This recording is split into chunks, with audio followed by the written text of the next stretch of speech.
Madame la Présidente, Monsieur le Ministre, Madame la Présidente de la Commission, Madame la Rapporteure, j'ai l'honneur de clôturer cette discussion générale sur une proposition de loi concernant les pénuries de médicaments auxquelles nos concitoyens sont quotidiennement confrontés.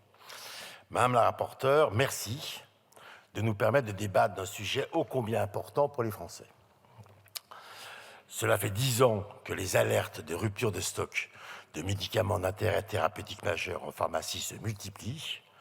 L'Agence nationale de sécurité des médicaments en enregistrait 436 en 2014. Ils ont été augmentés par 10 en 10 ans.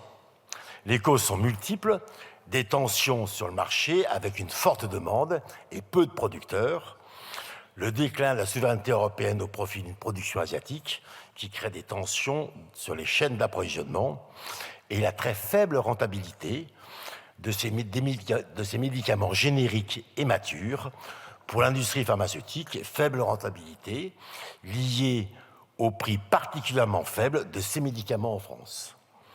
Je rappelle que nous votons ici, chaque année, dans le cadre du PLFSS, une clause de sauvegarde qui incombe à ces industriels.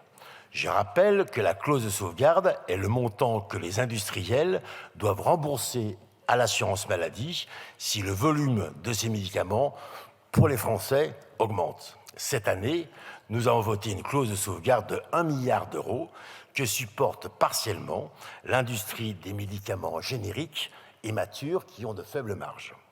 Madame la rapporteure, vous nous proposez des solutions qui peuvent constituer une double peine, et je sais que vous partagez cette vision, pour les industriels qui devront assumer d'une part des coûts logistiques et d'immobilisation sur médicaments matures, et d'autre part de faibles marges que nous leur imposons via la clause de sauvegarde.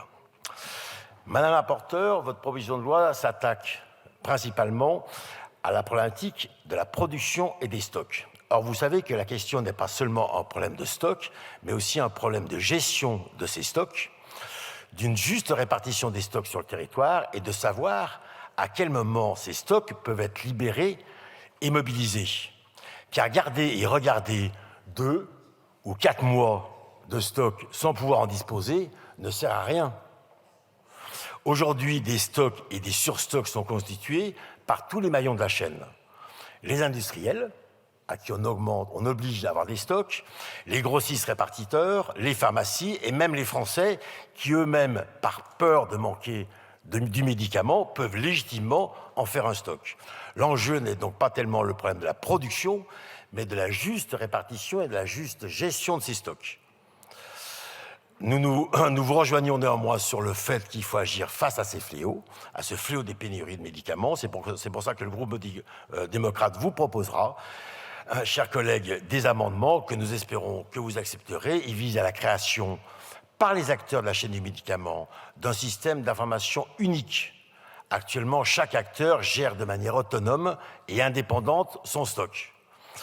On proposera aussi le fait de gérer un système d'information sur lequel ils déclarent leur rupture de stock ainsi que leur risque de rupture, et le fait de favoriser le partage d'informations dans la lutte contre les pénuries et éventuellement rendre obligatoire la déclaration de la nature des risques et l'origine des risques de rupture de stock. Chers collègues, ce soir, pour les Français, nous nous devons de trouver ensemble un consensus sur ce texte pour répondre aux inquiétudes de nos concitoyens vis-à-vis de ces pénuries de médicaments, sans pour autant imposer aux industriels de nouvelles contraintes qui, au final, pénaliseraient les patients. Je vous remercie. Ce soir, contrairement à ce qui vient d'être dit, ce soir, je trouve qu'il y a un consensus qui a pu être élaboré et que collectivement, on a fait avancer une vraie problématique pour les Français, qui est effectivement le problème de l'accès aux médicaments. Et je trouve que ce soir, intelligemment, on a fait avancer le sujet grâce à la bonne volonté malheureusement pas la totalité des groupes, mais de la grande majorité des groupes. Madame la rapporteure.